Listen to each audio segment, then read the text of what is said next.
Bonsoir à tous. On attend un petit peu que quelques personnes se connectent. On attend quelques secondes. Et Bezrat Hashem, on va commencer l'étude du premier Tehilim. Comme on le sait, les Tehilim, c'est le livre qui fonde toutes nos prières, puisque dans toutes les prières du judaïsme, on retrouve des Tehilim. C'est les livres écrits par le roi David Ameler. Et donc dans les Tehilim se cache toute l'essence du projet de la Malchut, ce qu'on appelle le projet de la royauté juive, c'est-à-dire comment refonder l'identité réelle du judaïsme, comment faire retrouver aux juifs sa véritable personnalité, son véritable caractère, sa véritable connexion à Dieu en développant ce qu'on appelle la mida de la Malchut, la qualité de la royauté. Comme on le sait, l'exil est caractérisé par le voilement de la Malchut, comme on va le voir tout de suite, c'est indiqué dans le premier Tehilim. Et tout l'enjeu de la Géoula, comme on dit Melech HaMashiach, pourquoi le Mashiach est appelé roi? Pourquoi David est appelé David Ameler? Il est appelé le roi David parce qu'il a les qualités d'un roi. Et comme on l'a expliqué dans tous les cours, tout le but c'est de rendre chaque juif roi et que de développer notre ophi, notre qualité de roi. Et c'est quand on arrivera à ça qu'on redévoilera Dieu roi sur la terre. C'est-à-dire quoi? Vehaya Hashem le melech al kol haaretz.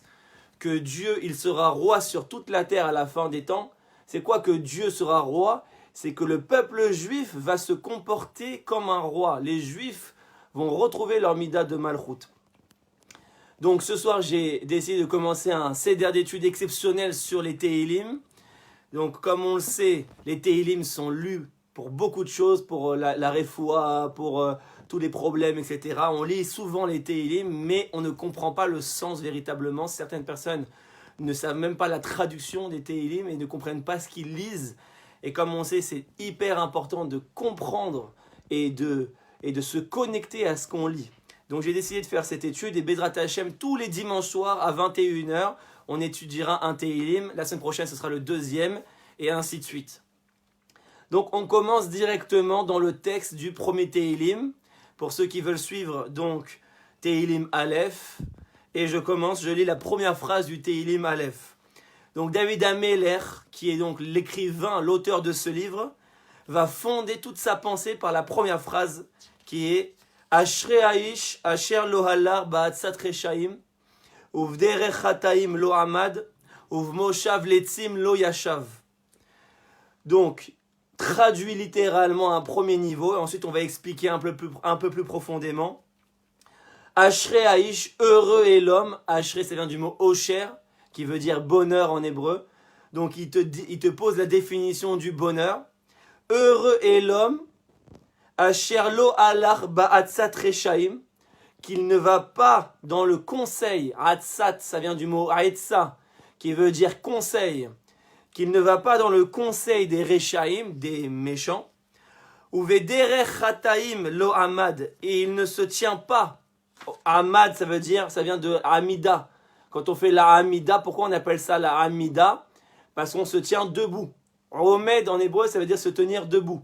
Et donc là, il dit David, Ovderech chataim lo amad, il ne se tient pas debout sur le chemin des fauteurs. Ovderech chataim. Et il finit en disant, Uvemoshav letzim lo yashav, et il ne s'assoit pas à la table des railleurs. Les tzim, ce sont les railleurs, ce sont ceux qui parlent sur les autres, qui se moquent des autres. Ce qu'on appelle dans le langage courant le lashon hara.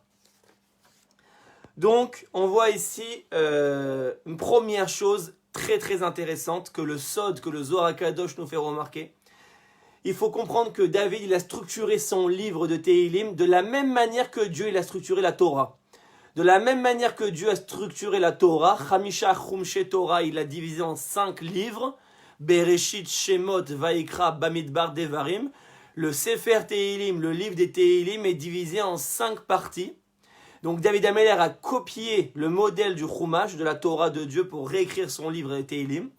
Et vous allez voir que son premier mot qu'il choisit n'est pas anodin, puisque le premier mot par lequel commence les Tehilim, c'est Ashrei. qui s'écrit en hébreu Aleph, Shin, Resh, Yud. Et donc, c'est le même mot que Bereshit. La Torah commence elle aussi par le mot Bereshit. Et si vous prenez les lettres du milieu du mot Bereshit, vous retrouvez le même mot Ashrei. Simplement, la première lettre, le Bet du mot Bereshit, et la dernière lettre, le Tav du mot Bereshit, si vous les enlevez, il reste le mot Ashrei. Et c'est le mot par lequel David commence. Ça veut dire qu'il a repris le même mot que la Torah Bereshit pour commencer, mais il a enlevé le Bet et le Tav. Le Zohar HaKadosh nous dit pourquoi. Parce que le Bet et le Tav que David a enlevé, ça forme le mot Bat. Et Bat en hébreu, ça veut dire la fille. Une fille en hébreu, ça veut dire Bat. Or, dans les secrets de la Kabbalah, on ne va pas tout expliquer ce soir, mais directement, vous allez me faire confiance. Dans les secrets de la Kabbalah, Bat, ça fait allusion à la sphira de la Malchut, de la royauté. Ça veut dire que David HaMelech commence en disant, le mot Bat, c'est voilé. Et donc, tout le projet de tout l'exil est caractérisé par le voilement de la Malchut. C'est pour ça qu'il commence par le mot Ashrei, qui est le même mot que Bereshit, mais sans les lettres Bat, Bet et Tav, qui sont la première et la dernière lettre, pour nous indiquer que la Malchut, maintenant, c'est le voilé, la Mida de la royauté, c'est voilé. C'est ça la définition de la diaspora juive. C'est ça la définition de l'exil. C'est que le peuple juif n'est plus sur sa terre et n'a plus la dimension nationale, la dimension de royauté. Et c'est ça que le Melech HaMashiach va redévoiler. Et donc tout le projet des Télim, il le fixe dès le départ, dès le premier mot. La Malchut s'est voilée. Et maintenant tout le projet, c'est de redévoiler la qualité de roi qui se trouve en chaque juif. Donc maintenant on avance. Ashrei Haïsh, on a traduit littéralement par « heureux soit l'homme »,« heureux est l'homme ». Mais en vérité, le mot Ashrei, dans sa racine, ne veut pas dire bonheur. Et c'est très important, vous allez voir, ça fonde quelque chose de très très essentiel. Si on prend le commentateur, le Metsudat Tzion, j'explique en deux mots. Le Metsudat Tzion, c'est le commentateur qui est spécialisé dans les racines des mots, dans les significations étymologiques des mots. Et donc, il va prendre des mots qu'on ne comprend pas vraiment, et il va donner leur signification étymologique. Et donc, le Metsudat Tzion nous dit sur le mot Ashrei, donc qui est le premier mot, il nous dit comme ça, Inyan Shevar ou Teila. Ashrei, ça ne veut pas dire en vérité heureux, bonheur, mais ça veut dire en vérité Shevar ou Teila, c'est-à-dire Shevar, c'est une louange. Comme on dit Ishtabach Shemo, Shevar, que Dieu soit loué, que son nom soit loué. C'est-à-dire que le vrai sens du mot Ashrei, c'est loué.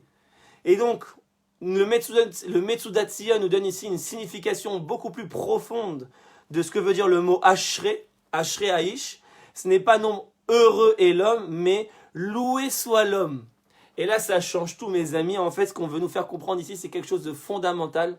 C'est qu'en vérité, dans le judaïsme, le bonheur n'est pas un but. Contrairement à la philosophie étrangère, la philosophie non juive, la pensée non juive, où le but essentiel dans la vie va être de rechercher le bonheur, de rechercher un état d'allégresse pour l'homme. En vérité, ici, quand on étudie vraiment la traduction du mot Ashrei Haïsh, on dit « loué est l'homme » et non pas « heureux est l'homme ». Ça veut dire que David HaMelech nous fait comprendre ici déjà que le bonheur n'est pas un but dans le judaïsme. On ne cherche pas forcément un bonheur personnel dans le judaïsme.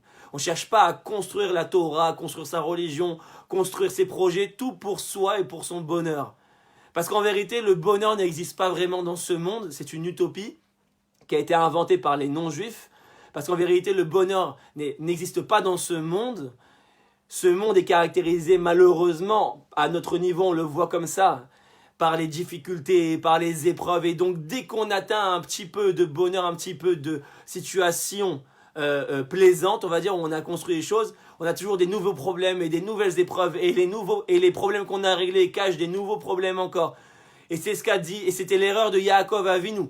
Quand Yaakov Avinu a passé toutes les épreuves, qu'il a fui Esav, qu'il a été chez Lavan, et qu'il est revenu après à l'âge de 100 ans en Eretz Israël, il a dit Vayeshev Yaakov.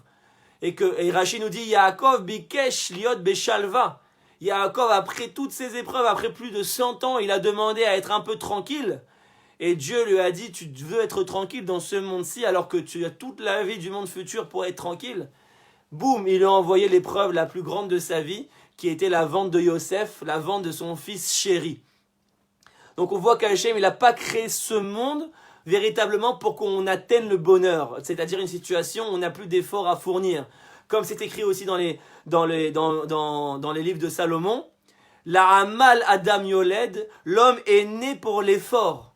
L'homme est né pour construire, l'homme est né pour agir, l'homme est né pour travailler dans ce monde-ci. Donc David ici nous dit attention, Ashrei Haïsh, c'est pas heureux soit l'homme. C'est pas ça la vraie traduction, parce que sinon ça voudrait dire que le but que David fonderait, ce serait de toucher le bonheur. Ce qui n'est pas la vision du judaïsme. Un juif, il ne cherche pas forcément à être heureux, il va d'abord et avant tout chercher à construire le monde, chercher à réaliser sa mission pour laquelle il a été envoyé dans le monde, chercher à faire le tikkun, la réparation pour laquelle il a été envoyé dans le monde, et c'est seulement dans le monde futur, le Olam Haba, qu'il atteindra son état de bonheur. Ça ne marche pas, je n'arrive pas à accéder au direct. Dites-moi si c'est bon pour tout le monde, si ça marche. Ça a l'air de marcher pour tout le monde. Donc, ici, on dit Ashrei Haïsh, louer l'homme. David, il va à l'encontre et il dit non. Le but, c'est pas d'être heureux. Le but, c'est que l'homme, le juif, soit loué par Dieu. Ça veut dire que le but d'un juif, c'est d'être un serviteur d'Hachem. C'est d'être un serviteur de Dieu et d'accomplir la volonté d'Hachem plus que sa propre volonté. Comme il y a écrit dans le Pirkei Avot, Aser etzoncha kirtzono, fais de ta volonté la sienne.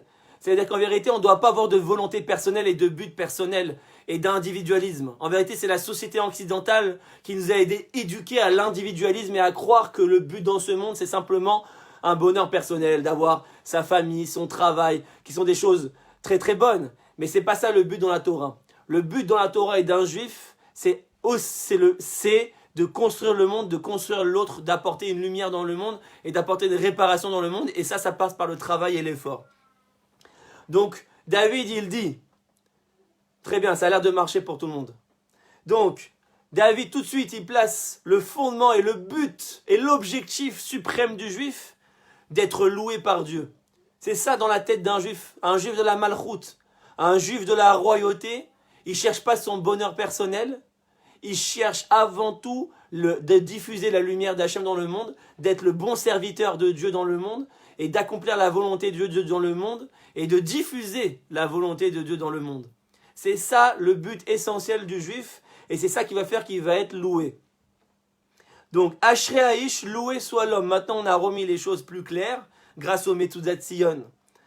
Asher lo alar ba'atzat reshaim. Donc, quel est l'homme qui est loué par Dieu? Littéralement, je traduis Asher lo alar ba'atzat reshaim, qui ne va pas dans le conseil des méchants. Ou vederech chataim lo amad, et qui ne se tient pas dans le chemin des fauteurs. Alors ici, le Malbim, qui est un autre commentateur des Tehillim, il nous fait remarquer quelque chose d'extraordinaire. Et il nous dit, regardez David, comment il a construit la chose. Il a dit, il ne faut pas aller dans le conseil des méchants, et il ne faut pas se tenir sur le chemin des fauteurs. Et de là, on va comprendre une idée essentielle, qui est vitale aujourd'hui à comprendre, c'est que David a différencié les Rechaïm des Chataïm. Ça veut dire qu'un mécréant, selon la définition que David Ameller propose ici dans les Tehillim, c'est pas la même chose qu'un choté, qu'un fauteur. Un mécréant et un fauteur, ce n'est pas la même chose. Puisqu'il dit, je répète, vous n'allez pas aller dans le conseil des mécréants et vous n'allez pas vous tenir sur le chemin des fauteurs. Donc le Malbim nous fait souligner quelque chose d'extraordinaire ici. Regardez, David, il ne définit pas les Rechaïm par quelqu'un qui faute. C'est pas ça un rachat. Souvent dans la religion, dans le monde religieux, le rachat est défini par celui qui faute. C'est-à-dire qui mange du cochon, qui fait pas Shabbat, qui Mechalel, qui jeûne pas à Kippour, qui faute de manière générale, qui n'est pas dans le chemin de la Torah. De manière reçue, on a l'idée reçue que c'est ça un rachat. Or, ici, le Malbi nous fait tout de suite remarquer que non. Puisque David a appelé les rachats et les fauteurs chotés. C'est pas le même mot. Donc un rachat n'est pas défini par le fait qu'il faute. Alors, c'est quoi un rachat? Et donc là, on va redéfinir ce que c'est un rachat, un mécréant. Parce qu'en vérité, on ne sait pas ce que c'est un rachat. Aujourd'hui, on utilise le mot rachat à tout va. Ah, t'as vu, il fait pas Shabbat, c'est un rachat. Ah, t'as vu, c'est un homosexuel, c'est un rachat. Ah, t'as vu, je sais pas. Alors, Ici, on va donner ce que c'est la vraie définition de rachat. Et il dit, choté mitzad ata'ava. C'est quoi un fauteur? Un fauteur, c'est celui qui faute par son désir. C'est ce qu'on appelle la ta'ava en hébreu. C'est-à-dire, tout simplement, c'est pas que maintenant, j'ai l'envie de me rebeller contre Dieu. C'est juste que voilà, j'ai envie de kiffer ma vie. J'ai envie de manger un bon jambon beurre. J'ai envie de manger un bon McDo. J'ai une ta'ava, j'ai un désir de manger un McDo. Je ressens l'envie de manger un McDo. Je faute, je vais manger ce McDo parce que j'ai désiré ce McDo. C'est pas parce que je me suis rebellé contre Dieu. J'ai fauté. J'ai été avec cette femme interdite. J'étais avec une femme qui ne m'était pas permise. Tout simplement par désir. C'était une belle femme. J'ai eu envie d'aller avec elle. Je suis tombé dans le désir. Donc ça, c'est ce qu'on appelle choté, c'est chet, c'est une faute qui vient du désir.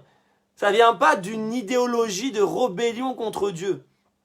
Simplement, et ça c'est la majorité des hommes, comme moi, comme vous, comme tout le monde, c'est qu'à un moment donné dans notre vie, on a fauté, on a fait ce qu'on appelle chet, on a fauté par désir. Pras veshalom de penser qu'on était rebellé contre Dieu. On n'était pas rebellé contre Dieu. On a toujours eu la émouna, on n'a jamais rejeté la royauté de Dieu. On n'a jamais rejeté l'existence de Dieu. C'est pas parce que j'ai mangé McDo dans ma vie, c'est pas parce que j'ai mangé McDo dans ma vie que ça veut dire que j'ai renié et que je suis athée et que j'ai renié l'existence de Dieu. C'est juste que voilà, j'avais juste envie de kiffer à un moment donné dans ma vie. Donc ça, on a tous été chotés. On a tous été chataïm, c'est-à-dire on a tous fauté par notre envie, par notre désir. On a été avec une belle femme, on a kiffé, on a voulu fumer une cigarette Shabbat, voilà, on n'a pas tenu, on a trop envie de la cigarette. Ça s'appelle choté. Mais rachat, c'est pas ça. Donc, il faut faire très attention quand on utilise le mot rachat. Parce que rachat, c'est beaucoup plus grave. C'est un autre niveau de faute. Ça n'a rien à voir. Quelqu'un qui faute par son désir, c'est pas un rachat. Celui qui faute parce qu'il n'arrive pas à contrôler son désir, c'est pas ça rachat. Ça, c'est choté. C'est ce qu'il nous dit ici, le Malbim. Sur le Tehillim numéro 1. C'est que rachat, c'est un homme qui a décidé de se rebeller idéologiquement contre Dieu. C'est ça, rachat. C'est-à-dire, il n'est plus dans la faute au niveau du cœur, au niveau simplement du désir, mais il est dans la faute au niveau de la pensée. C'est-à-dire qu'il a développé toute une philosophie, toute une idéologie pour renier l'existence de Dieu, pour rejeter la royauté de Dieu. Et ça, c'est pas nous. Parce que 99% des juifs, même les plus grands fauteurs, en vérité, si tu les interroges dans leur cœur, ils ont tous la émouna. Moi, à chaque fois que je prends le taxi avec un Israélien, il n'a pas la kippa, il n'a pas les tzitzit, il fait pas forcément les mitzvot, mais ils ont une émouna dans leur cœur. Les Israéliens, ils croient en Dieu plus que tout. Ils croient en Dieu plus que tout. Le chauffeur du taxi israélien, même s'il n'a pas la kippa, il a une émouna à coucher tout le monde. Donc ça veut dire que s'il n'est pas la kippa, c'est pas maintenant qu'il est rebellé contre Dieu. C'est juste que voilà, ça le saoule, il veut pas porter la kippa parce que voilà, il veut pas avoir une apparence religieuse pour son travail et pour son business. Voilà, il a un désir d'argent, il a besoin d'argent et donc pour son business, ça fait pas bien d'avoir une kippa sur la tête. Mais à l'intérieur de son cœur, il croit en Dieu plus que tout. Mais simplement, il n'arrive pas encore à réaliser ça au niveau de sa pratique. Ça, c'est choté. Mais c'est pas ça, rachat. Celui qui appelle un homme rachat, un tel homme qui faute par son désir, c'est très grave, parce que c'est pas ça, il confond tout. Un rachat, je reviens maintenant et on explique plus en profondeur. Un rachat, quand il dit David, il appelle Rechaim, et quand dans la Torah on dit Rechaim, il faut bien comprendre et bien utiliser les mots. Ce sont des hommes qui se sont rebellés idéologiquement contre Dieu. C'est-à-dire qu'ils font même plus les fautes par kiff. C'est pas que maintenant ils vont manger McDo parce qu'ils kiffent manger McDo. C'est pas parce qu'ils vont avec une femme parce qu'ils kiffent aller avec une femme. Ils vont aller juste shmata pour montrer qu'ils sont contre Dieu. Avec la kavana de se rebeller et de dire voilà, je prouve par cet acte que Dieu n'existe pas. C'est ça rachat. Rachat, c'est qu'il est au niveau de la pensée, ce qu'on appelle de la marshava, et plus au niveau du lève. Quand je suis au niveau du lève et que je faute avec mon lève, avec mon cœur, c'est au niveau de mon désir, ça c'est choté. Et rachat, c'est celui qui faute avec sa marshava, qui faute avec sa pensée. C'est-à-dire qu'il va développer toute une idéologie. Un des premiers rachats, des grands rachats dans le monde qui est apparu, notamment, c'est Nimrod. Nimrod, qui était donc un roi à l'époque d'Avraham Avinu, d'où son nom l'indique. Nimrod, en hébreu, ça vient du mot mored, qui veut dire se rebeller. C'est-à-dire qu'il incitait le monde entier à se rebeller contre Dieu. Ça, c'est appelé rachat. C'est qu'un rachat, il vient tachles, il vient se rebeller contre Dieu et idéologiser l'athéisme. Et il incite tout le monde à aller contre Dieu. Et c'est pas par kiff qu'il le fait ou par désir, c'est vraiment par idée, par idéologie. Et c'est pour ça que David, il dit, qui est l'homme qui est loué, Ashrei Aish, Asher lo alar, ba'atzat reshaim. Regardez les mots de David. Qui ne va pas dans le conseil des méchants. Le conseil, c'est quoi un conseil? Aetza. Un conseil, c'est une idée. C'est au niveau de l'idéologie. Ça veut dire que le rachat, il est là pour te convaincre d'eux. C'est ça le rachat. Il est là pour idéologiser. Ça veut dire que maintenant, il ne va pas vouloir partager la terre d'Israël. Aujourd'hui, on sait qu'en politique, il y a plusieurs partis dans la gauche israélienne. Il y a la grande partie de la gauche israélienne qui ne veut pas aller conquérir la terre d'Israël, qui est prêt à partager la terre d'Israël, parce qu'ils veulent être tranquilles, c'est tout. Ils veulent pas de guerre, ils veulent pas embraser la région. Ils savent que si on va maintenant essayer de reconquérir la Judée-Samarie ou quoi, ça va réembraser. Et ils sont tranquilles, ils n'ont pas besoin de ça. Ils kiffent, ils ont leur famille, ils ont leur travail à Tel Aviv, leur panassa, leur petit resto, la plage, etc. Ils ont reconstruit leur vie ici à Tel Aviv. Pourquoi tu veux qu'ils se cassent la tête à aller reconquérir des territoires, le mont du Temple, etc. et recréer des guerres avec les Arabes? Ils n'ont pas envie de ça. Ils n'ont pas envie de prendre ces risques et de repartir en guerre et de renvoyer leurs enfants à l'armée, etc., etc. Ça, c'est qu'il n'a pas envie, au niveau de son cœur, c'est son désir, c'est son kiff. Maintenant, il n'a pas envie de casser son kiff. Ça, c'est pas des Rechaïm. Donc la grande majorité de la gauche israélienne, c'est pas des Rechaïm. C'est des gens qui comprennent pas la valeur de la terre d'Israël, de la sainteté de la terre d'Israël, et leur kiff passe avant tout. Ça, c'est Choté, mais c'est pas Racha.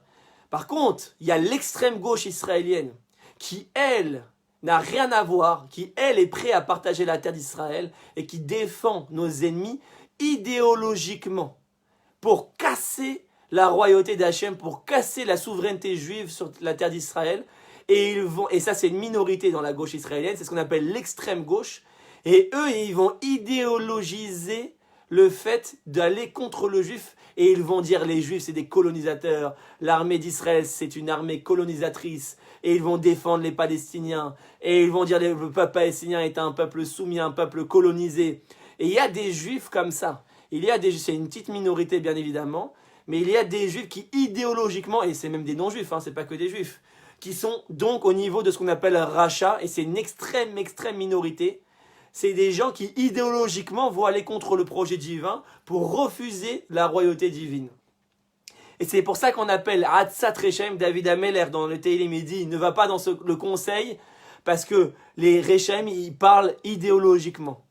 Ils essaient de te convaincre par l'idéologie. C'est pas qu'ils disent, allez, viens manger un McDo, viens kiffer. C'est pas ça le rachat. Ça, c'est le Choté. Le rachat, il vient te idéologiser la chose.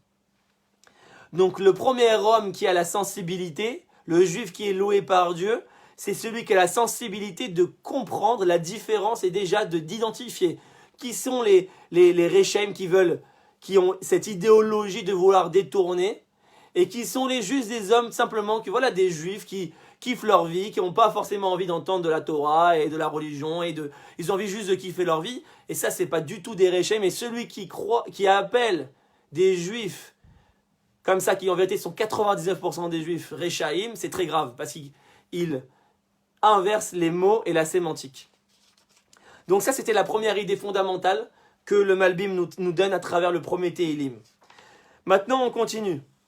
Ashrei Aish, je répète, Asher lo alar ba'atzat Rechaïm, uvderech chataim lo amad, uvmoshav letzim lo hashav, et fini la dernière partie du pasouk, la dernière partie du verset.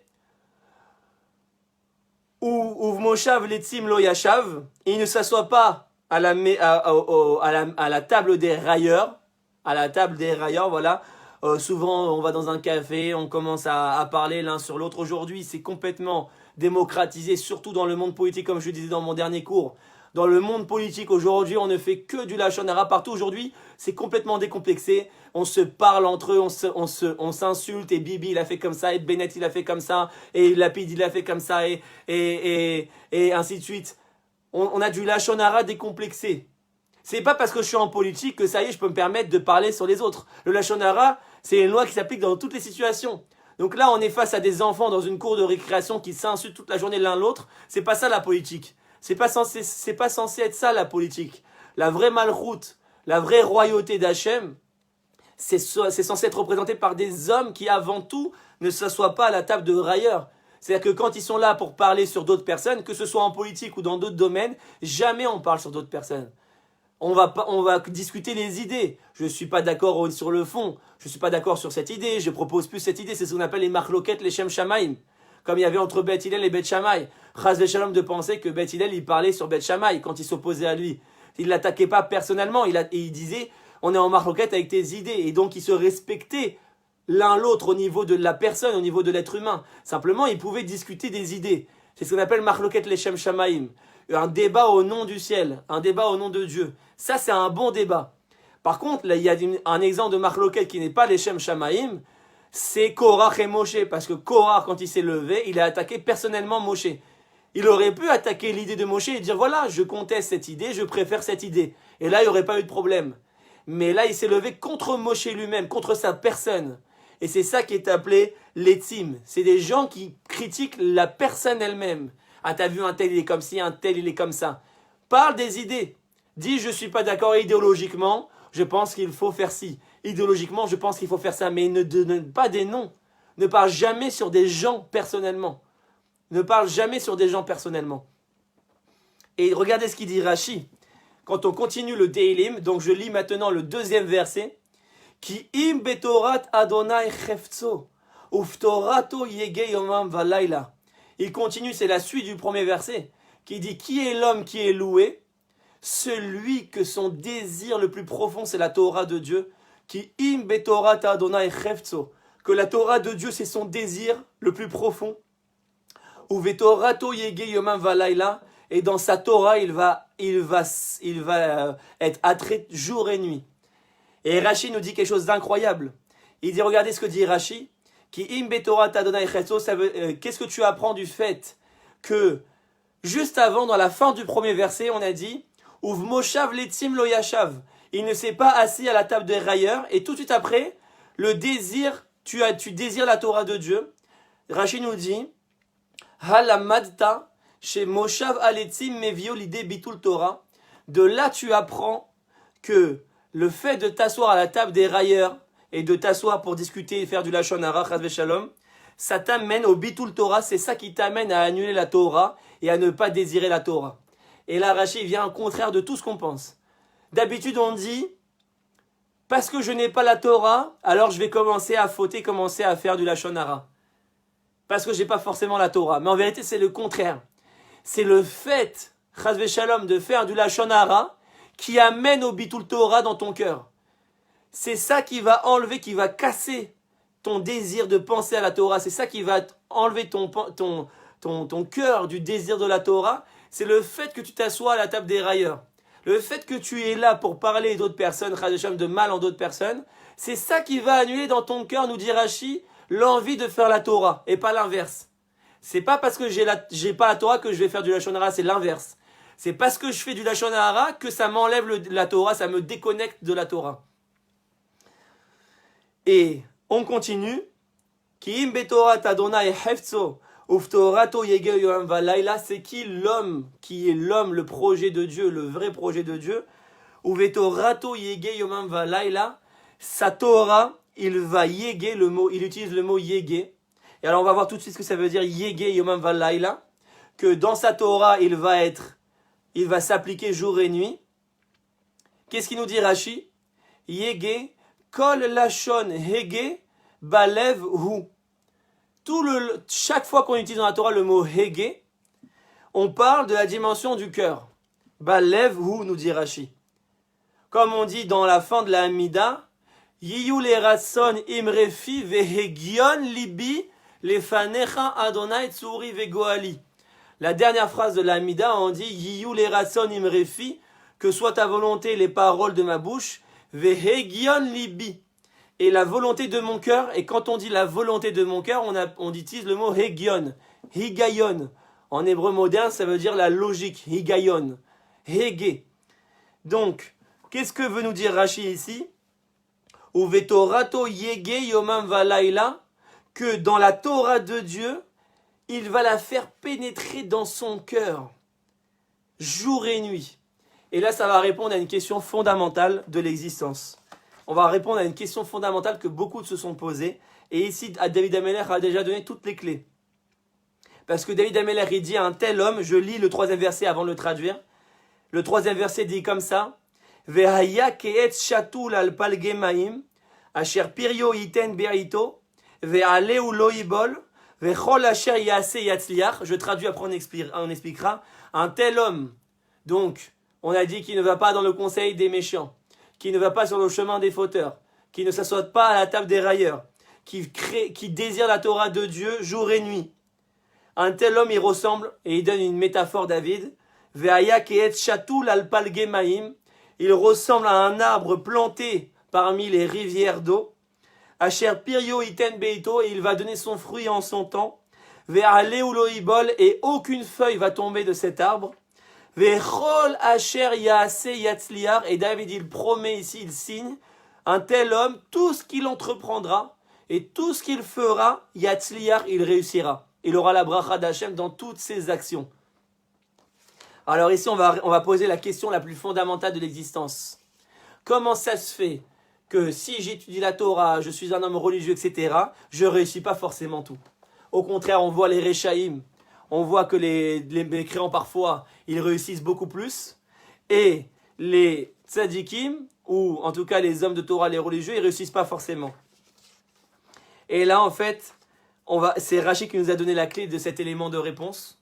Et il nous a dit, attention, Vechol asher yase yatzliach. La promesse que tout ce que tu feras, tu réussiras, c'est à une condition fondamentale.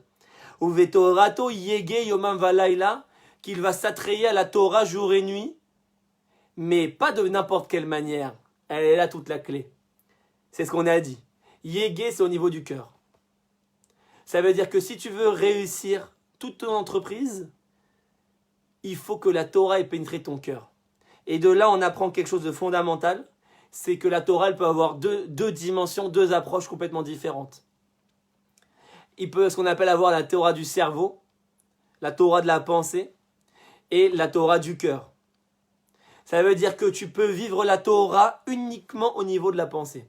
C'est-à-dire que tu vas étudier, tu vas connaître par cœur tout le chasse, toute la Gemara, toute la halacha, tu vas être un gadol ador, tu vas être un géant de la génération.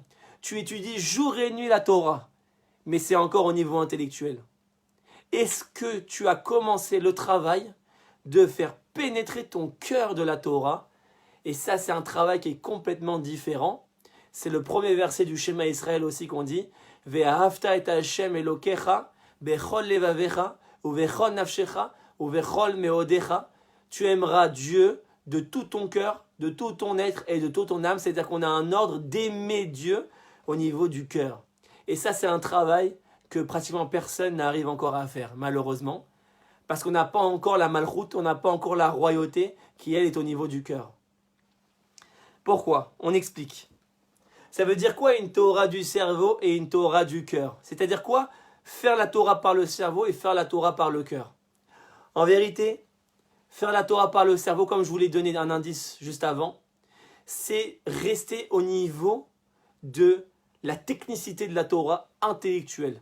C'est-à-dire, et c'est vrai même pour les Gdolim, hein, c'est-à-dire étudier, connaître la halacha, voilà, je vais savoir que il ne faut pas faire comme si à Shabbat, il faut faire la vaisselle, la plata comme ça, il faut se comporter comme si, je vais connaître toute la halacha par cœur. Donc je suis au niveau de l'étude, je suis au niveau de ce qu'on appelle le da'at, le cerveau. Donc là, je connais la Torah au niveau intellectuel. Mais est-ce que tu es passé au deuxième degré du cœur? Comme on dit aussi dans un autre verset, dans Aleinu Shaber, Ve'adata hayom vahashevota levavecha. Première étape, tu sauras que Dieu existe, tu connaîtras Dieu au niveau intellectuel. Et ensuite, deuxième travail, vahashevota levavecha. Tu amèneras cette connaissance dans ton cœur. Comment est-ce que tu sais si tu travailles Dieu avec le cœur et non plus qu'avec le cerveau? Si ça se traduit par l'amour, ce qu'on appelle teshuva be'ahava. Est-ce que tu es capable de devenir un juif de la royauté, un juif qui va transformer le monde? Ça, c'est la Torah du cœur. Et si tu es à ce niveau-là, nous dit David Ameller, Kol asher ya'ase yatzliach, tout ce qu'il fera, il réussira. Je donne des exemples concrets. Par exemple, aujourd'hui, dans le monde religieux, quelle est la critique principale qu'on va faire au monde religieux aujourd'hui. Notamment, qui est exprimé par 80% du peuple israélien aujourd'hui, qui s'appelle les chilonim, que j'aime pas ce mot d'ailleurs, les laïcs. Pourquoi ils critiquent les religieux au final? Qu'est-ce qu'ils n'aiment pas chez eux? Et ils vont dire, attention, ve'avta et Hashem elokecha. Dieu il a aussi, ve'avta le'reacha kamocha. Tu aimeras ton prochain comme toi-même. Derech eretz kadma la Torah. La morale passe avant la Torah. Et comme on le voit, dans le monde religieux, on va mettre l'accent sur quelque chose de très important, ce qu'on appelle la Torah intellectuelle. C'est-à-dire l'étude, la prière, l'étude, la halacha, la connaissance de la halacha, la connaissance de la Gemara, la connaissance pure des textes. Est-ce que je vais apprendre par cœur? Combien de pages de la Mishnah je vais connaître? Combien de pages de la Gemara je vais connaître? Je vais étudier tout par cœur. Je vais devenir un robot de la connaissance. Je vais devenir le Google de la Torah. Mais est-ce que tu aimes ton prochain comme toi-même? Est-ce que tu te bats pour l'autre? Est-ce que tu te bats pour dévoiler Dieu dans le monde? Est-ce que tu te bats pour la justice? Est-ce que tu te bats pour le chesed? Est-ce que tu te bats pour le social, pour que tout le monde ait à manger? Est-ce que tu te bats? Est-ce que tu ressens Dieu véritablement? Est-ce que quand tu pries et que tu dis Baour dans la Hamida, Baour Ata Hashem, Boné Yerushalayim, béni soit l'Éternel qui construit Jérusalem. Alors là, tu es au niveau de la Torah du cerveau. Tu pries tous les jours, 3 fois par jour, Baour Ata Hashem, Boné Yerushalayim, Baour Ata Hashem, Boné Yerushalayim. Et tu connais par cœur la prière. Tu peux le dire les yeux fermés. Tu le dis 3 fois par jour, tous les matins, tous les midis, tous les soirs. Mais tu es encore au niveau de la Torah du cerveau. Quand est-ce que tu passes au niveau de la Torah du cœur? Quand tu vas te battre pour la construction de Jérusalem. Et qui c'est qui se bat pour la construction de Jérusalem? Baruch Ata Hashem Boné Yerushalayim, que tu fais passer cet idéal théorique à un idéal pratique. Qui c'est qui se bat aujourd'hui pour aller au mont du temple et chasser nos ennemis de là-bas et pour reconstruire le temple? Qui c'est qui se bat pour réaliser cet idéal? Ça s'appelle la Torah du cœur. C'est ça, Yege Yomam Valayla. Qu'un homme, il doit être attrait par le cœur à la Torah. C'est-à-dire qu'il ne doit pas non seulement juste prier, juste étudier, juste être au niveau de la Torah intellectuelle. Il doit aussi vivre dans la réalité cet idéal. Il doit se comporter en fonction de cet idéal. Quand tu dis Baruch Ata Hashem Rofeh Cholé Amo Israël, béni soit l'Éternel qui guérit les malades. Qui c'est qui va dans les hôpitaux faire du Bikur Cholim? Baruch Hashem, ne comprenez pas mal nos discours, il y a des religieux aujourd'hui qui font du Bikur Cholim. C'est extraordinaire. Il y a des religieux qui font du chesed, mais c'est une minorité. C'est une minorité. C'est-à-dire qu'aujourd'hui, on a, dans le monde religieux, on a surtout formaté le monde à devenir la Torah intellectualisée. C'est la Torah du cerveau. On va apprendre par cœur, on va mettre un chapeau, mettre une barbe, on va rentrer dans un système intellectualisé. Mais qui c'est qui vit vraiment cet idéal dans son cœur? Qui c'est qui se bat? Mais Baruch Ata Hashem, mais kabet nitre amo Israël. Béni sois-tu Éternel qui rassemble tous les exilés. Qui c'est qui se bat pour la Aliyah? Qui c'est qui se bat pour faciliter la Aliyah des Juifs? Qui c'est qui se bat pour faire en sorte que les Juifs peuvent venir ici, améliorer les conditions sociales, améliorer les conditions d'intégration? Qui c'est qui se bat pour réaliser cet idéal et qui le vit véritablement que pour cet idéal? Ça, c'est la dimension du roi David. Ça, c'est la dimension de la Torah du cœur. Le roi David, bien sûr qu'il priait. Il a écrit les Tehillim, qui est le plus grand livre de prière. Bien sûr qu'il étudiait la Torah. Il avait ce qu'on appelle le Da'at. Veyadata Hashem. Il connaissait Dieu. Mais il avait aussi le deuxième travail que aujourd'hui très peu font. Vahashevota elevavecha. Et tu dois amener à ton cœur. C'est-à-dire tu dois vivre cet idéal. Et vivre l'idéal, c'est beaucoup plus dur. Parce que dire Dieu est grand à la synagogue, c'est encore au niveau du cerveau.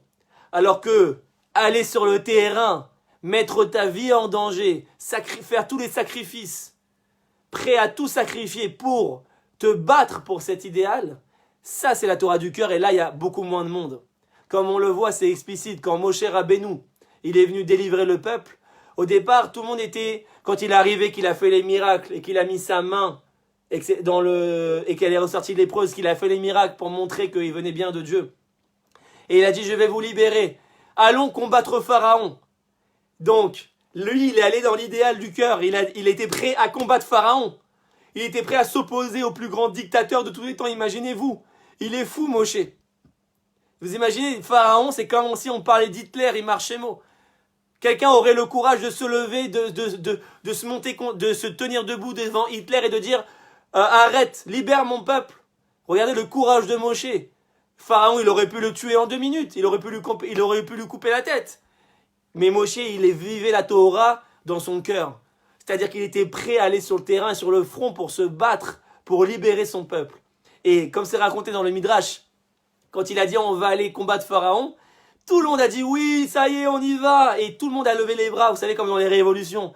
Allez Moshe, on te suit, on y va. Et tout le peuple a commencé à marcher derrière Moshe. Et le Midrash nous raconte un peu ironiquement qu'à chaque fois qu'ils avançaient un peu plus vers le palais du Pharaon, il y avait de moins en moins de Juifs qui suivaient Moshe. À chaque fois que Moshe se retournait, il voyait le nombre de Juifs réduit derrière lui. Et Moshe avance avec son frère Aaron à côté.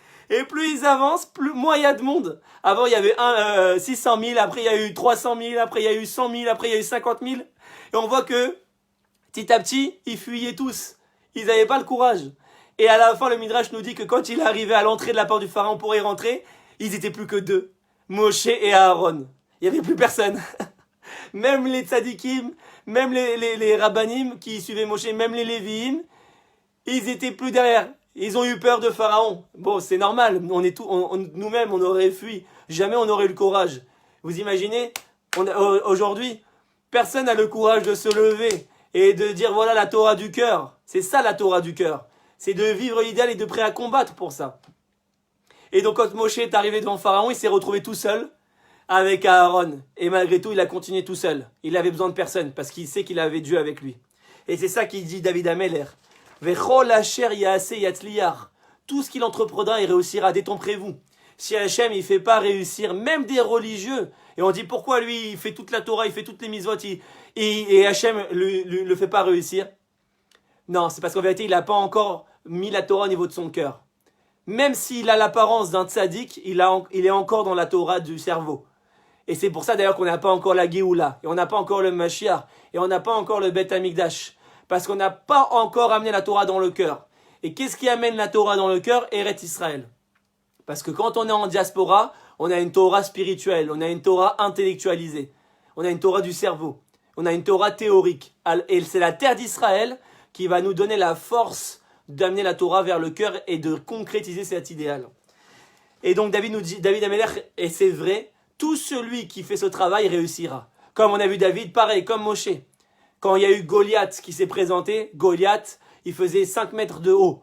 Tout le monde tremblait devant lui. Même les Philistins, ils avaient peur de lui. Il avait des armures, les épées. Il faisait 5 mètres de haut. Personne n'osait. Même le roi Shaoul, qui était un très grand guerrier, qui a fait des guerres et qui avait peur de personne, il a écrit, quand il a vu Goliath, Vaïra Shaoul, il a craint Goliath. Il a eu peur de Goliath. Et personne n'osait réagir face à Goliath. Et donc, tout le monde laissait faire ce Chilul Hashem que Goliath faisait. Comme on le sait, Goliath venait exprès, à l'heure du schéma du matin et à l'heure du schéma du soir, dire « Ah, vous dites Shema Israël Hashem Elokeinu Hashem Echad. Vous dites que Dieu est un et vous croyez en votre Dieu.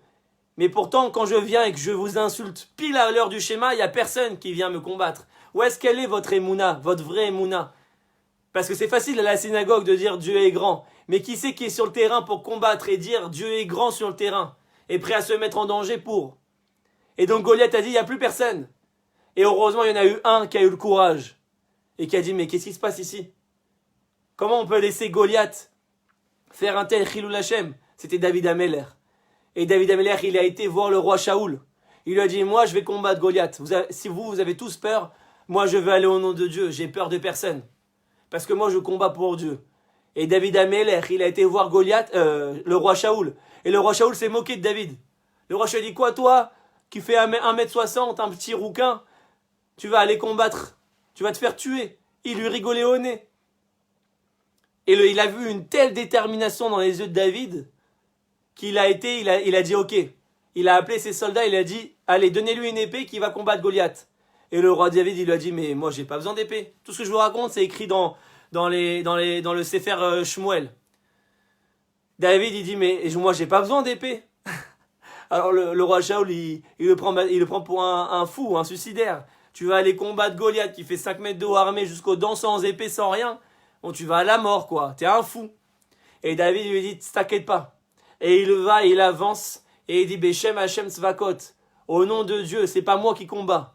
C'est pas moi, c'est pas ma main qui combat. Ma main, ce n'est qu'une apparence. En vérité, c'est Dieu qui combat à travers ma main. Et c'est ça qu'il dit David Ameler. Dans son premier Télim. Vechol Asher Yaseh Yatzliar. Un homme comme ça. Un homme qui a une telle détermination. Un homme qui a un tel niveau de bitachon. Un homme qui s'est tellement connecté à l'idéal de la Torah de Dieu, même dans son cœur. Un homme de cette dimension, tout ce qu'il fera, il réussira. En vérité, si on n'a pas la réussite, c'est parce qu'on n'a pas encore le vrai bitachon. Et si on n'a pas encore le vrai bitachon, c'est parce qu'on ne nous a pas encore enseigné le vrai bitachon. Aujourd'hui, on nous enseigne la petite foi, la religieuse. Ouais, c'est bien, on croit en Dieu, etc. Mais au niveau de la vie réelle, quand je fais mes choix, quand je prends mes décisions, est-ce que je vis vraiment l'idéal de la Torah? Est-ce que quand il faut le faire l'alia, et que tout est irrationnel, et que apparemment c'est obscur, et que quand je veux faire l'alia, tout me dit de rester en France, parce que c'est beaucoup plus simple la vie en France, à tous les niveaux, alors c'est là, est-ce que je vais mettre en pratique le vrai bitachon? Et est-ce que je vais quand même aller parce que Dieu m'a demandé? Ça, c'est amener la Torah au niveau du cœur. Et ça, tu as l'assurance de Dieu que tu réussiras. Qu'un homme qui amène Dieu dans son cœur et qui réalise Dieu et qui réalise l'idée de la Torah, David Ameler, il a dit Vechol Asher Yaseh Yatzliar. Tout ce qu'il fera, il réussira. Celui qui ne réussit pas, c'est celui qui a encore la Torah au niveau de la pensée, au niveau théorique. Donc voilà, ça c'était une idée fondamentale de ce premier Téhilim. Qui im, je répète donc une dernière fois, Ki im betorat Adonai hefzo uftorato yege yemam valayla. Donc maintenant vous avez compris. David est en train de nous dire, si cet homme-là, il a mis la Torah, yege yemam valayla, qu'elle est dans son cœur jour et nuit, qu'il pense à elle, qu'il la désire et qu'il la fait réaliser dans son cœur, alors il donne l'image, ve'aya ke'et shatul al palgemaim.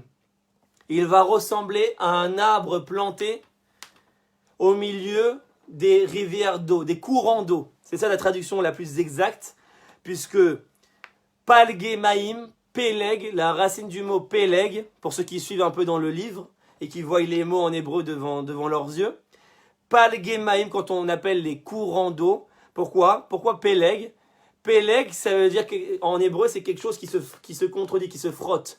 Comment on appelle en hébreu un parti politique? On appelle ça miflaga. Miflaga, ça vient du mot peleg. Pourquoi? Parce que les partis politiques se déchirent la tête toute la journée. Ils s'envoient des... C'est ça, pourquoi on appelle ça miflaga? La vraie traduction, c'est on se tue, on se déchire toute la journée. Et c'est pour ça qu'il dit al palgemaim, parce que David, il veut faire allusion vraiment, sa kavana, c'est qu'il y a des courants d'eau dans tous les sens. Très très puissants, ça va dans tous les sens. Et il se déchire les courants d'eau. Et malgré cette violence, si tu es un homme de la Torah du cœur, tu ressembleras à un arbre planté, impossible de le détrôner, impossible de le bouger. Tu es planté, même si tu as des courants d'eau, même si tu auras toutes les épreuves de la vie, toutes les catastrophes, tu auras l'obscurité la plus totale, tu auras tout, tu ne pourras pas bouger. Tu es planté comme un arbre, parce que tu as la Torah au niveau du cœur. Et tu es connecté à Hachem au niveau du cœur, il n'y a rien qui peut te faire bouger. Comme on sait, le roi David, toute sa vie, il a eu les pires souffrances, les pires épreuves. Je vous raconte même pas la vie de David. Celui qui avait, si on vivait 1/1000 des souffrances de David, on serait déjà achevé par terre. Son père l'a rejeté, il l'a traité de mamzer, son propre père. Ses propres frères l'humiliaient. Ils l'ont envoyé mourir en étant berger. Ils l'ont rejeté en tant que mamzer, en tant que bâtard.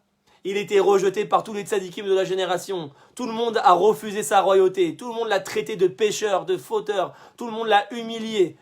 Ils ont dit, ouais, t'as fauté avec Bathsheba, t'as fauté. Ils l'ont humilié toute sa vie. David, il a perdu son fils. Il a perdu un enfant dès la naissance. Chazvé shalom, lo alenu. il a perdu des enfants, il a été humilié, il a été rejeté par tout le monde. Il était seul avec Dieu, David. Si on vivait 1/1000 de ses souffrances, et malgré tout, il était comme un arbre planté dans le bitachon.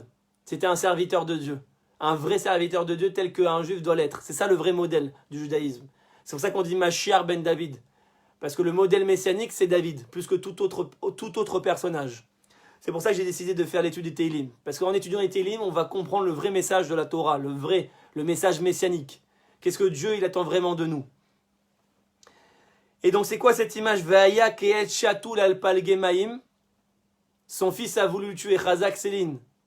Encore pire, son père, ses frères, son fils. Qui l'avait, David? Plus personne. Tout le monde était contre lui, même sa propre famille, son propre fils. Vous imaginez? Imaginez, c'est terrible à vivre, terrible. Le roi David, il a eu une vie vraiment difficile. Et malgré tout, on voit qu'il avait une connexion avec Hachem la plus élevée qui puisse être dans ce monde. Et donc maintenant, on va aller plus loin dans l'explication. Ve'aya ke'aet shatul. Il était comme un arbre planté, al palgemaim, dans les courants d'eau. Regardez le Malbim, encore une fois, ce commentateur magnifique, le Malbim, il nous dit quoi? Il nous dit quelque chose d'incroyable. Et ça, très peu encore, même dans le monde religieux, l'applique. Chatoul, c'est quoi le mot chatoul? Il nous dit, ça veut dire quoi le mot chatoul? On a traduit par planter, mais en vérité, il y a une précision à faire. Parce que le Malbim nous dit, il y a un autre mot pour dire planter. En hébreu, on dit natua. Natua en hébreu, ça veut aussi dire planter. Alors s'il y a deux mots, chatoul et natua, c'est qu'il y a deux kavanotes, deux significations différentes. Et qu'est-ce qu'il nous dit, le Malbim? Il nous dit, c'est quoi la différence entre être natua et être chatoul? C'est que être natua, c'est être planté et tu bouges plus. Tu es planté à vie, de manière éternelle. Et alors que être chatoul, c'est être planté, mais avoir la capacité aussi de se déplanter et se replanter ailleurs. Je vais me déplanter et me replanter. Je vais me déplanter et me replanter. Ça, c'est chatoul. C'est-à-dire que je ne suis pas planté dans le même endroit de manière éternelle. Je suis planté à un moment donné, mais ensuite je peux me déplanter pour me replanter ailleurs. C'est quoi l'image? Vous l'avez compris, c'est l'histoire du peuple juif. Le peuple juif, toute son histoire, il a été chatoul. Il s'est planté en Espagne, puis il s'est déplanté, il a été chassé, on s'est planté au Maroc. Puis on a été déplanté, on s'est planté en France. Puis on a été déplanté, on s'est planté en Israël. Puis on a été déplanté. Toute notre histoire, c'est chatoul. Ça veut dire qu'on a été planté et déplanté et planté et replanté et planté et replanté. Tout ça, c'est notre histoire. Mais pourquoi Hachem, il veut ça? Tout simplement parce que Hachem, il ne veut pas qu'on rentre dans une plantation éternelle. Je vais expliquer ce que ça veut dire. Concrètement, ce que ça veut dire, c'est que Hachem, il a horreur de ce qu'on appelle la zone de sécurité. Un homme, psychologiquement, tous les hommes en vérité, tous les êtres humains, on est tous comme ça, et on fonctionne tous de cette manière. Psychologiquement, toute notre vie, on va chercher quoi? À se construire une zone de sécurité.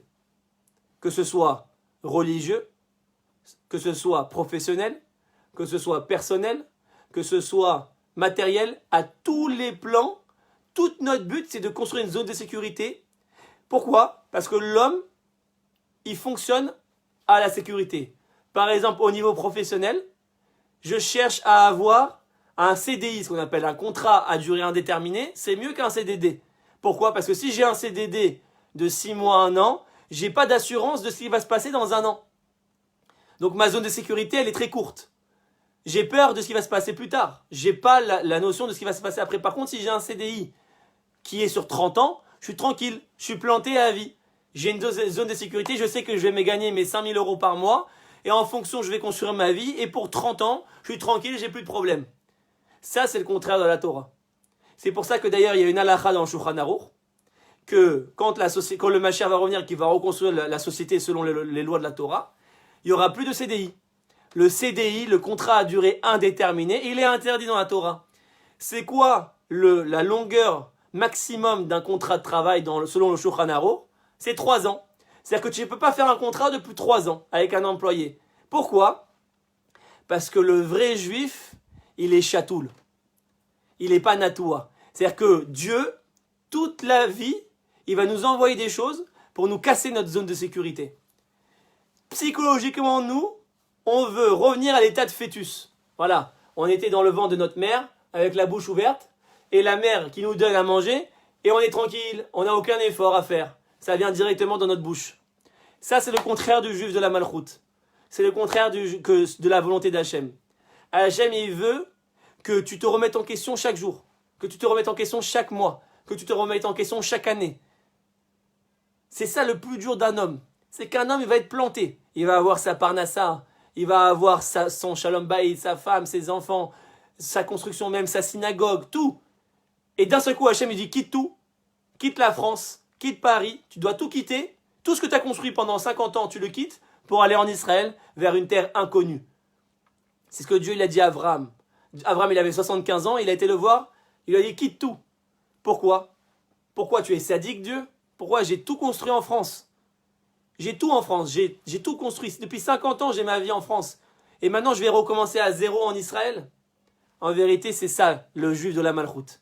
C'est celui qui est comme un arbre chatoul, c'est-à-dire qu'il est capable de recommencer et de se remettre en question à chaque fois, et il est capable de s'adapter à chaque situation. Ça, c'est le juif de la malchoute. C'est le juif de la royauté. Il est capable de s'adapter à chaque situation. Il n'a pas peur de l'inconnu. Et pourquoi il n'a pas peur de l'inconnu? Parce qu'il a ce niveau de connexion avec Dieu, qu'il sait que c'est Dieu qui gère tout, et donc il n'a plus aucune raison d'avoir peur de l'inconnu. Mais encore une fois, vous vous rappelez, nous on dit il faut avoir la émouna, il faut avoir la émouna. Mais tachles, on a peur de l'inconnu. Et parce qu'on cherche à contrôler les choses. On cherche à contrôler l'avenir.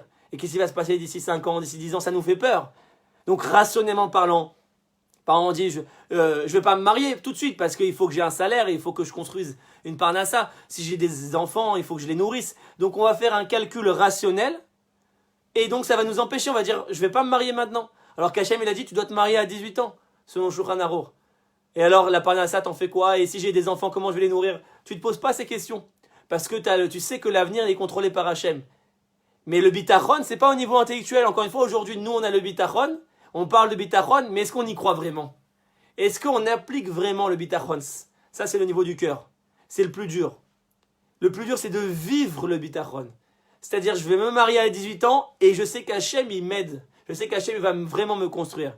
Je vais faire l'alia, malgré tout, je vais tout recommencer à zéro parce qu'Hachem m'a demandé et je sais que ça va marcher. Mais je vais y aller à fond. Je vais y aller à fond parce que je sais qu'Hachem, ça va marcher. Ça, c'est le juif qu'on appelle Ke'et Shatoul. C'est pour ça que David HaMelech, il dit, je répète, Uvetorato yege yomam valayla.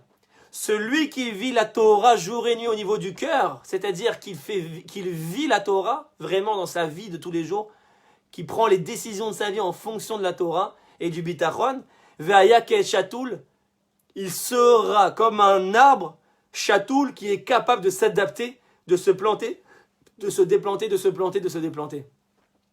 Al palgemaim, même s'il y a tous les courants d'eau, même s'il y a toutes les embûches, même s'il y a toutes les épreuves, même s'il y a tout apparemment qui te dit ne fais pas ça, et que tout est obscur, tu continues et tu avances. Et c'est là que va se dévoiler la plus grande des lumières. Après, il nous dit quoi? Asher pirio iten be'aito. Et un homme pareil, il va donner son fruit en son temps. Be'ito. Le mot be'ito est très important. En son temps. Un fruit, ça ne pousse pas du jour au lendemain. Encore une nouvelle mida du juif de la malchoute. La patience. Les choses, malheureusement, à cause de la faute, les choses ne viennent pas tout de suite. Pourquoi je dis à cause de la faute? Parce que le Ramchal, ça c'est une autre étude en soi qui pourrait faire l'objet d'un cours. Le Ramchal nous explique dans son livre que la faute a causé le temps. C'est-à-dire que s'il y a le temps, aujourd'hui s'il y a le temps qui se développe, c'est à cause de la faute. S'il n'y a pas la faute, on est éternel, il n'y a pas le temps. C'est-à-dire que les choses ne sont pas censées vieillir, les choses ne sont pas censées se dégrader, etc. etc. Donc, si aujourd'hui par exemple je vais faire une bonne action, mais je ne vais pas voir son salaire, son fruit tout de suite, peut-être que je vais le voir que dans 30 ans. Et Hachem va m'envoyer un bienfait 30 ans après, mais moi je ne vais pas faire le lien avec ma bonne action que j'ai fait il y a 30 ans. Mais au niveau d'Hachem, il n'y a pas le temps. Il n'y a pas ces 30 ans d'écart. Hachem, il a donné tout de suite le salaire. Mais ce salaire, quand il s'est matérialisé dans la nature, à cause du monde de la faute où il y a le temps, ce salaire a pris 30 ans à descendre.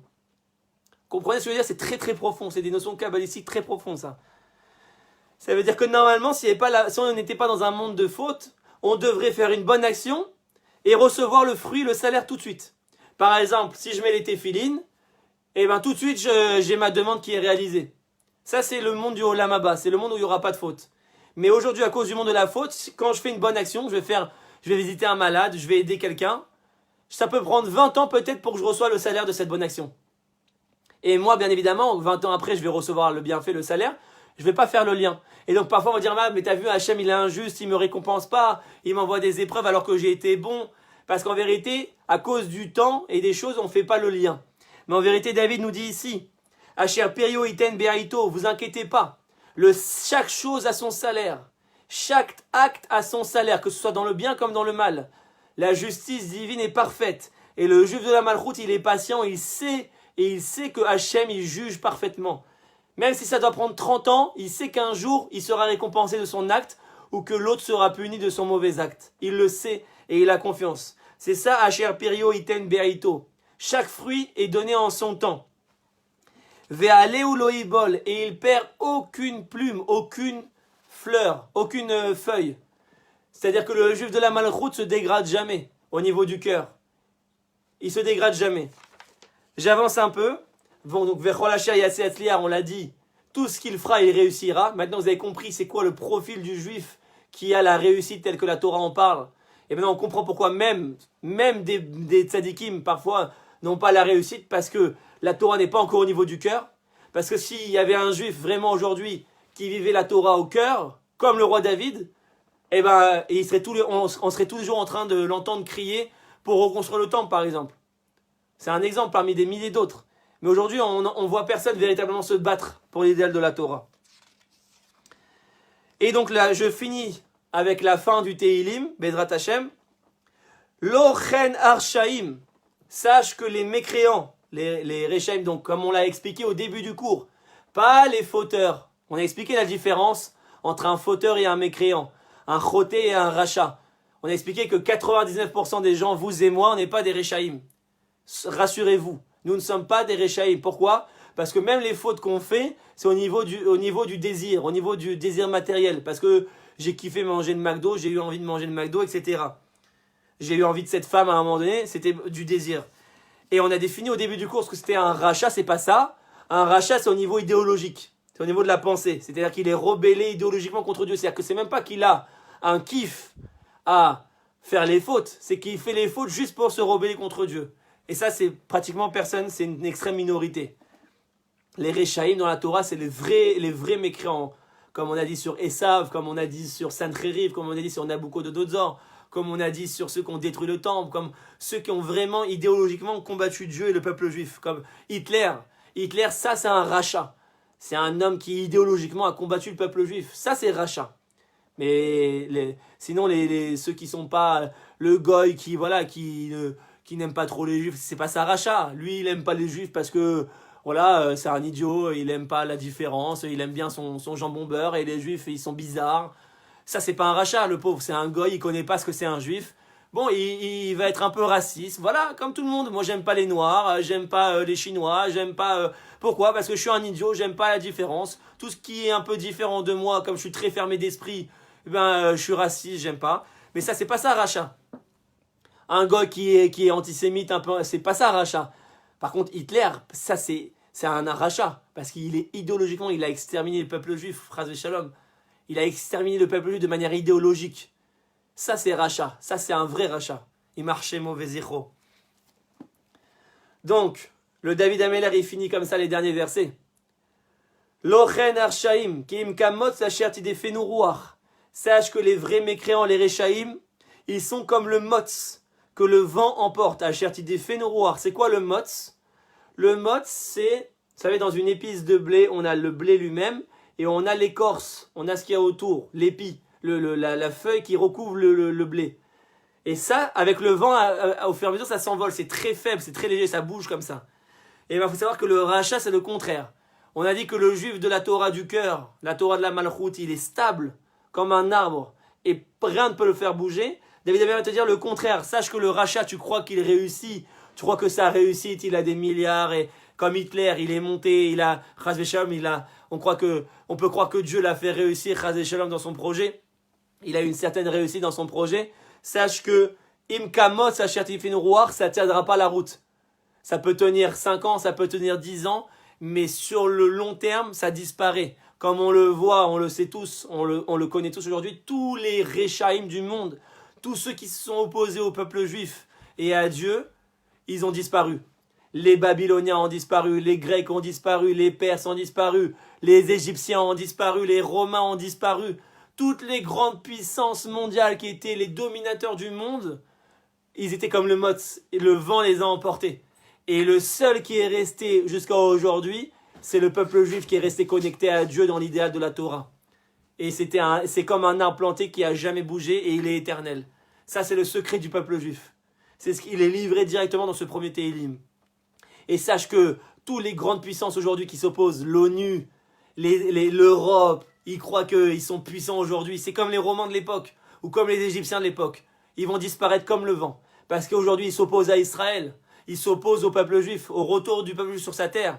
Ils s'opposent au sionisme. Ils s'opposent à l'indépendance du peuple juif. Parce qu'en vérité, ils veulent comploter contre le peuple juif. Et aujourd'hui, ils se sentent puissants parce que c'est les grands chefs d'État. Ils font des grandes réunions, des grands meetings à l'ONU.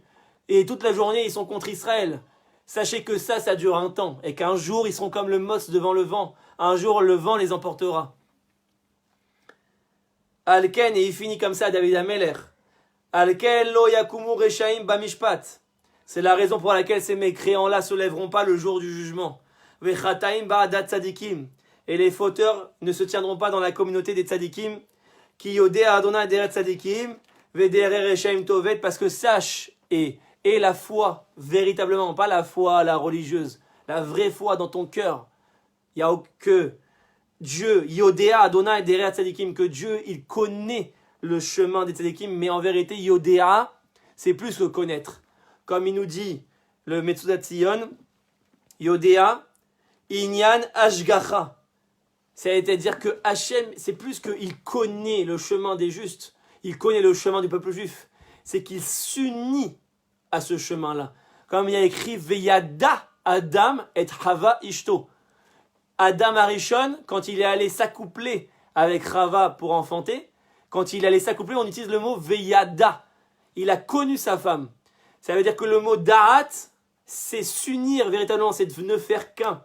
C'est-à-dire que quand on dit Ki Yodea Adonai Deret Tzadikim, dans le dernier verset du premier Téhilim, c'est pas simplement que Dieu connaît le chemin des justes, c'est que Dieu s'unit au chemin des justes.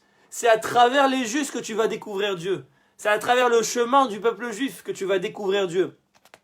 Vederer Reshaim Toved, et sache que le chemin de ces mécréants-là que tu crois qu'aujourd'hui sont très puissants, très élevés, etc., que l'Iran aujourd'hui nous fait peur et que les Européens se croient très puissants, un jour Dieu, Derer Reshaim Toved, leur chemin amènera à la destruction. Et c'est le peuple juif qui va ressortir comme à chaque fois dans l'histoire. À chaque fois, les grandes puissances finissent par disparaître et le peuple juif finit toujours en haut et finit toujours par subsister et par se réaliser. Amen, Kenny Ratson. Voilà, on a fini l'étude du premier Téhilim, Baruch Hashem. Je pense que c'était des idées assez profondes, assez intéressantes. Vous allez me donner vos retours. Et si vous avez des questions, n'hésitez pas. Vous pouvez me les poser. Je peux répondre à vos questions. Donc juste avant que je réponde à vos questions, maintenant je vais relire le premier Téhilim en entier. Avec les explications maintenant qu'on a eues, on va le comprendre véritablement ce qu'il veut dire.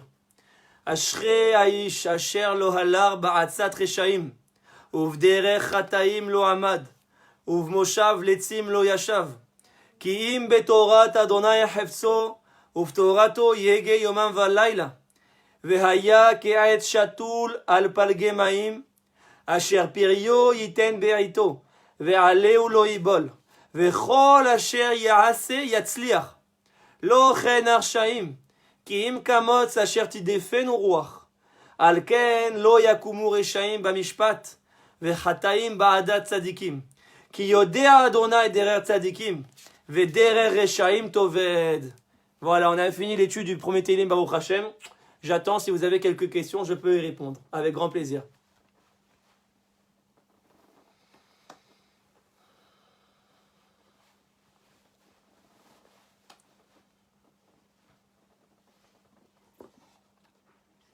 Voilà, dites-moi si vous avez quelques questions sur cette étude. Et Bezrat Hashem, dimanche prochain, à la même heure, on commencera l'étude du deuxième Teilim, Bli Neder. Tous les dimanches soirs, on fera un nouveau Teilim, jusqu'au Bezrat Hashem, si Dieu nous donne la force, jusqu'au 150 Teilim. C'est-à-dire qu'on a 150 dimanches Bli Neder d'études devant nous. 150 dimanches devant nous, ça veut dire qu'on a 3 ans d'études devant nous, Baruch Hashem.